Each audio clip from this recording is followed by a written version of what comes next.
Ada? Ya, kalau menurut saya itu mungkin kalau kan banyaknya sekali terjadi tindakan kekerasan seksual ya atau pelecehan seksual yang dilakukan oleh ya oknum tadi, misalnya tenaga pendidik ya atau misalnya orang tua di sini. Contohnya kalau untuk orang misalnya maaf tadi kita membicarakan tenaga pendidik ya. Kalau untuk seperti tenaga pendidik mungkin itu adalah tanggung jawab kita semua ya. Kita stakeholder seperti itu ya, pemangku ini juga dan pemerintahan dan istilahnya pemerintah termasuk kami ya sebagai penyuluh hukum gitu. Itu kan adanya kalau menurut keterangan dari BAP korban itu karena si oknum ini sering melihat video porno. Oh, itu salah satu. Iya, salah satunya itu ya, salah satu sebab ya yang menstimulus dia melakukan hal tersebut. Ya namanya mungkin sebagai anak, sebagai muridnya ya, apalagi mungkin di sini nih kan oknum misalnya santri misalnya ya. Nah, kan kalau namanya santri kalau sepengetahuan saya ya, ada mandi malam misalnya ya, sholat malam kan ya, doa dan mereka kan pasti tidak akan curiga. Dan biasanya mereka kan namanya santri pasti perempuan dengan perempuan, laki-laki dengan laki-laki ya.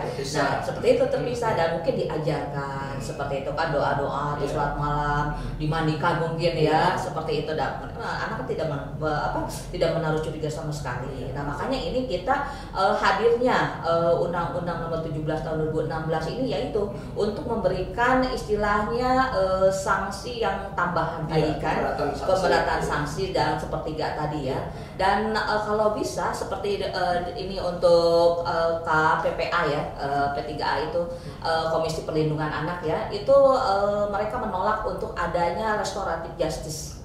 Untuk anak. Nah karena kan anak mungkin ya, karena ada restoratif justice lah istilahnya, mungkin kan ini seksual ya gitu kan. Tapi ya kita sebisa mungkin dan seperti KPPA sendiri ya, mereka menolak untuk adanya restoratif justice untuk istilahnya pelaku. Ya, ini pelakunya pelaku dewasa ya? Iya, pelaku dewasa seperti itu. Dan kalaupun misalnya pelakunya dilakukan oleh anak, nah itu pun ya sebisa mungkin ya kita menolak lah untuk restoratif justice ini karena kan mereka itu tunas ya istilahnya, tunas bangsa. Kalau misalnya dia aja sebagai anak sudah seperti itu ya, nah apalagi nanti ke depannya gitu. Dan mungkin ini penambahan sedikit ya, Bang Ali. Dan mungkin tadi kan Bu Pebi sendiri ini membahas tentang undang-undang perkawinan ya. Nah ini kan tentang anak juga kan. Nah mungkin di sini sejogjanya lah janganlah sampai terjadi untuk perkawinan di bawah umur tersebut gitu ya. Perkawinan di bawah umur kan perkawinan yang istilahnya tadi kan usianya 19 tahun boleh menikah ya minimal ya untuk anak ya. Syarat ya. Betul, syarat. Nah, itu kan istilahnya kalau misalnya terjadi perkawinan di bawah umur, nah meskipun di negara kita ini sudah dibantu dengan hadirnya aturan baru kan melalui pasangan yang sudah 19 tahun menikah, mungkin karena kondisi tertentu yang mendesak kan, misalnya maaf nih hamil duluan untuk menutupi aib keluarga, ya udah dinikahkan. Nah itu kan ada kan ya dalam undang-undang perkawinan yang terbaru itu karena untuk hal-hal tertentu dibolehkan ya. Bukan undang-undang terbaru, masih undang-undang. Undang-undang 78 ya. 74 maaf ya. 74 itu kan istilahnya yang dibolehkan ya. Karena mungkin tadi ya salah satu menutup aib keluarga gitu kan. Nah ini kan kita udah hadirkan di sini ada undang-undang tentang tindak pidana kekerasan seksual ya, yang sudah hadir untuk perkawinan anak. Nah itu perkawinan anak itu tidak serta-merta hilang, masih tetap saja terjadi. Seperti tadi ada istilahnya pembolehan, istilah yang khusus tadi kan dibolehkan karena salah satunya tadi ya kejadian untuk penutup aib keluarga lah, meskipun usia anak belum cukup ya udahlah boleh gitu kan. Nah itu kan akibatnya kalau misalnya risiko perkawinan anak itu ya itu akan ada ya timbul KDRT gitu kan, dan persoalan finansial ya atau risiko perceraian pun kan tinggi ya. Nah ini tidak terpenuhnya kebutuhan pendidikan anak dan akibatnya ujung-ujungnya nanti korbannya anak kan. Nah mungkin mereka dia stres ya kan, terjadi tingkat perceraian kan sangat tinggi ya. Nah itu ujung-ujungnya korbannya anak. Nah marilah kita istilahnya di sini kita untuk mencegah terjadinya perkawinan anak atau di bawah umur itu yang memang itu tidak akan baik ujungnya. seperti itu. Kita ya dengan melakukan kita mungkin melakukan penyuluhan ya. Betul, ya. Seperti tadi kan dengan hadirnya undang-undang tindak pidana kekerasan seksual aja ya untuk memerangi perkawinan anak, tetap saja ini kan terjadi gitu ya. tetap saja terjadi. Bang Ali, tadi bisa boleh boleh, menambahkan? silakan, Bu, ya. Sebenarnya pemerintah juga sudah hadir Ya. untuk melindungi tunas bangsa yang melakukan pendidikan dengan peraturan Menteri Pendidikan dan Kebudayaan ya, itu nomor 30 tahun 2021. Itu melindungi siswa-siswi di lembaga pendidikan. Cuman Feby nambahkan dari dari Bu Leni tentang pernikahan ya. Nah, ini sebenarnya di Undang-Undang Perkawinan itu ada memang klausul yang memperbolehkan, tapi harus lewat pengadilan. Ya, Jadi izin. Ya, Jadi gini prosesnya, orang tuanya meminta permohonan ke, kalau Islam itu ke pengadilan agama bahwa anaknya akan menikah. Itu nanti dari putusan pengadilan itu diambil. Pertama, dilihat gini, psikis anaknya. Misalnya sudah pergaulan bebas.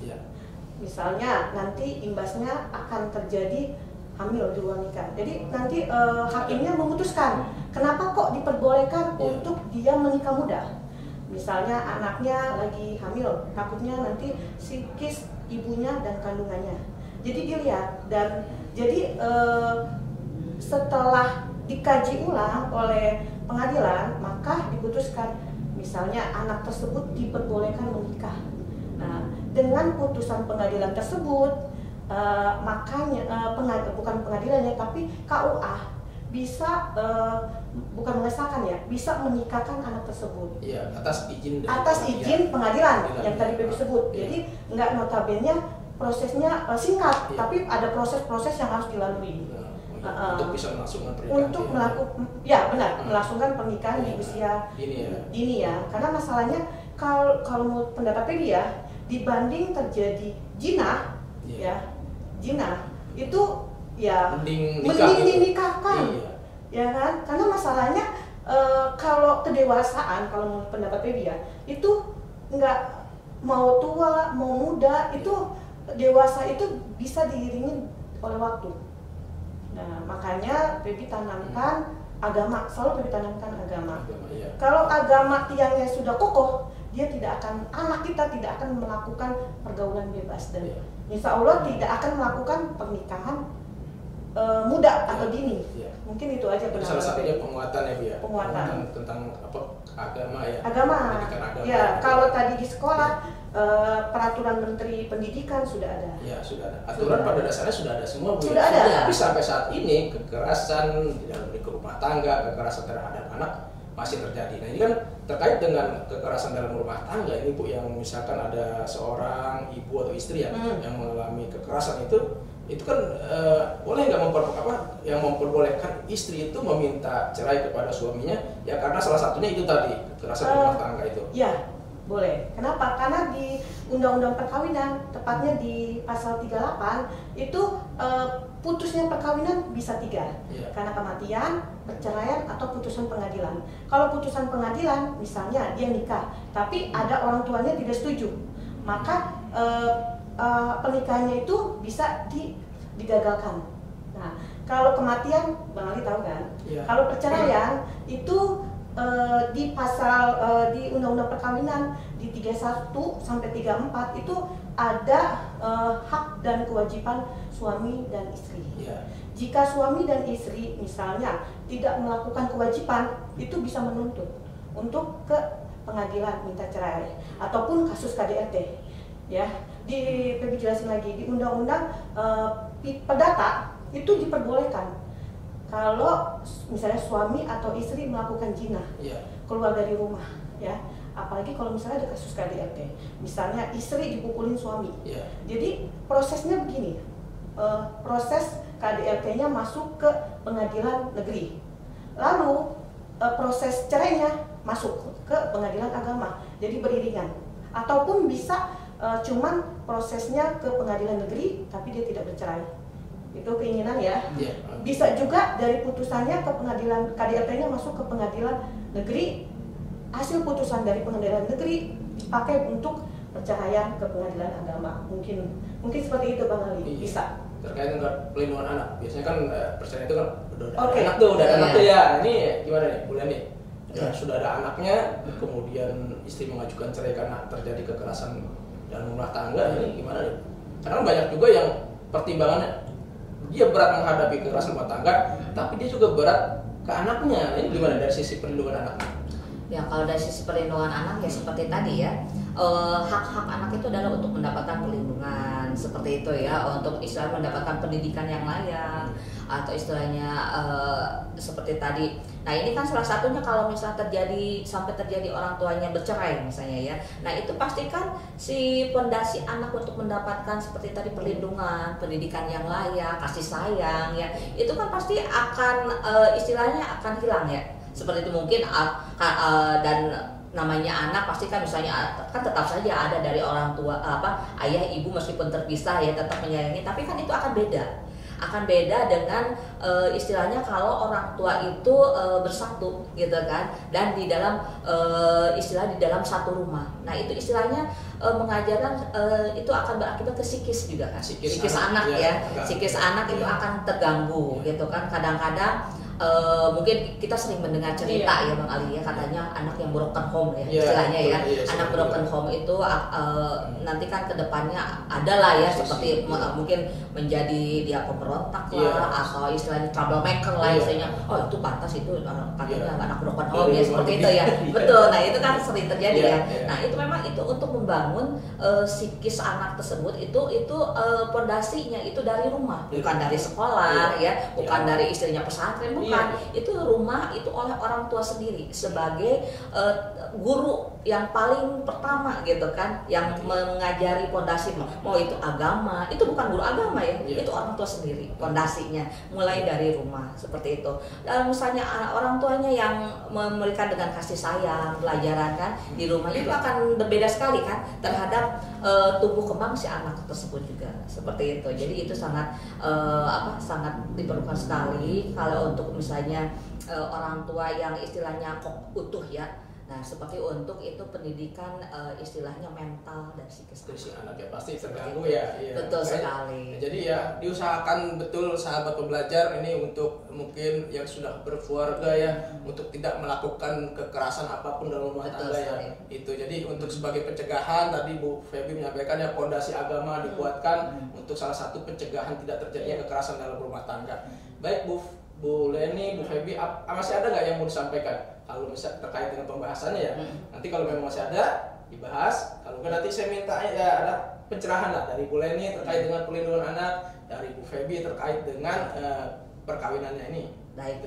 Ya mungkin kalau untuk tadi untuk pembahasan mengenai kasus mungkin tadi sudah cukup terjawab ya. Nah kalau misalnya ada yang misalnya sahabat pembelajar masih belum puas, nah bisa datang ke kantor Badan Pembinaan Hukum Nasional atau BPHN di Cililitan ya. Nah itu bisa datang langsung ke kantor kami untuk melakukan konsultasi hukum langsung itu dengan gratis, ataupun bisa dibuka di lsc.bphn.go.id itu untuk konsultasi hukum online dan itu pun gratis, hanya tinggal mencantumkan alamat email saja. Nanti akan dijawab oleh penyuluh hukum, nah salah satunya kami dan juga rekan-rekan yang lainnya. Nah mungkin di sini statement closing statement terakhir ya dari saya mungkin di sini, marilah kita mulai mengkampanyekan pencegahan perkawinan anak. Nah karena kan pencegahan perkawinan ini perlu dimasifkan ya, karena dengan meningkat mungkin kan ini dimasifkan dengan meningkatkan peran serta sekolah-sekolah ya, pemerintahan juga kan, komunitas. Nah itu kan karena ini untuk memperkuat pencegahan perkawinan anak. Nah terlebih setelah undang-undang tindak pidana kekerasan seksual lahir ya, itu kan tetap maraknya tetap saja gitu kan marak terjadi untuk dispensasi perkawinan anak seperti tadi ya salah satunya mungkin ya. Nah marilah kita mencegah untuk mencegah perkawinan karena dispensasi anak tersebut karena kan tidak akan baik ya. Nah juga ini kan perlu aturan ketat kan prakteknya karena anak itu masih harus menjadi atensi yang serius ya seperti itu. Jadi meskipun ada aturan dan gini kan kalau nggak dibarengi dengan penyuluhan ya dari mungkin dari pemerintah dan dari kami itu dan pemantauan tetap saja kan itu bisa dilanggar seperti itu. Mungkin satu lagi ini kalau misalnya terjadi kasus kekerasan kepada anak ya, nah atau kekerasan seksual, nah itu bisa kita bisa lapor ke pihak berwajib atau bisa ke layanan SAPA. SAPA 129 betul ya secara online. Nah itu hotline-nya ya SAPA 29 itu dari Kementerian PPA Perlindungan Anak betul. Atau ada di WhatsApp-nya mungkin tidak bisa tidak bisa ya. Nah ada juga di WhatsApp-nya silakan itu aja nanti sahabat pembelajar di SAPA 129 untuk hotline. Untuk laporan ya. Betul kalau misalnya ada nih saudara mungkin ya atau tetangga yang misalnya atau temannya yang mengalami kekerasan. Kadang-kadang kan kalau anak yang menjadi korban itu tidak akan bicara kepada orang tua ya. Tidak akan gitu kan. Pasti mungkin dia ada temannya atau apa gitu kan. Nah itu bisa ke hotline di SAPA 129 tersebut gitu. Oke, terima kasih Bu Leni itu sahabat pembelajar. Sekarang kita minta pencerahan dari Bu Febi terkait dengan di kacamata hukum undang-undang perkawinan. Silakan. Terima kasih Bang Ali. Kalau menurut pendapat Febi, si Cile ini udah komplit nih. Sudah ya. Tambah lagi biar tambah komplit. Sahabat pembelajar, Febi cuma ingin memberikan masukan ya. Kalau bisa, kalau pernikahan itu dicatat menurut negara. Kenapa? Kenapa harus dicatat? Karena negara akan hadir. Jika terjadi kekerasan dalam rumah tangga, itu negara akan melindungi. Nah, jadi untuk sahabat pembelajar itu jangan lupa. Kalau ingin menikah, jangan lupa dicatat. Nah, kalau yang beragama Islam di KUA. Kalau misalnya yang non Muslim di bukan catatan sipil. Catatan sipil ya. Catatan sipil. Yang kedua ya, untuk dalam berumah tangga kalau bisa dilandasi dengan agama. Kedua, komunikasi yang baik. Terjadi KDRT itu karena kenapa? Karena tidak ada komunikasi. Anak ke orang tua, orang tua pasangan, misalnya suami ke istri, istri ke suami. Begitu juga dengan pembantu atau mungkin mertua. Nah, yang ketiga, kita harus tanamkan dari awal, Bibi selalu menanamkan ke anak-anak. Ada bagian tertentu yang tidak boleh disentuh sama orang lain. Begitu juga sama orang tua, harus izin. Nah, kita tanamkan dari awal, dari dini. Untuk menghindari apa? Untuk menghindari kekerasan seksual, baik di sekolah, di lingkungan dia bermain, ya, apalagi kalau di rumah. Itu udah kelewatan. Nah, kelewatan ya. Kebablasan gitu ya.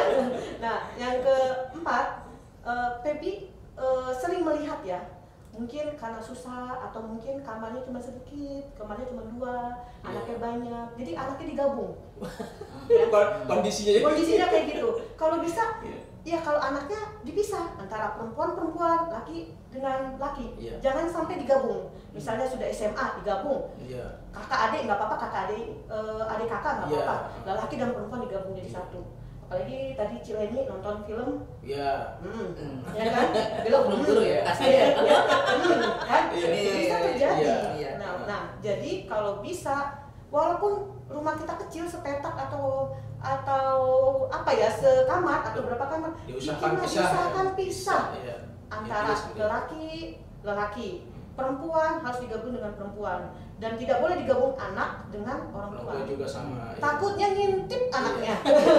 Mungkin itu saja ya saran Febi. Terima kasih. Cukup ya Bu ya.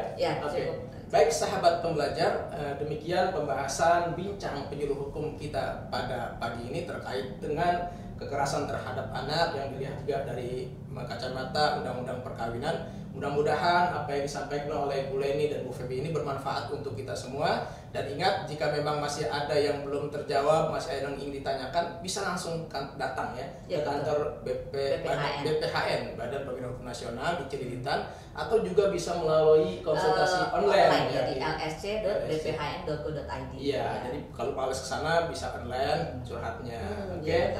Ada lagi yang sampaikan, Bu? Mungkin cukup. Oke. Baik, sahabat pelajar, kita tutup bincang penyuluh hukum kita pada pagi ini. Demikian, wassalamualaikum warahmatullahi wabarakatuh. Salam belajar.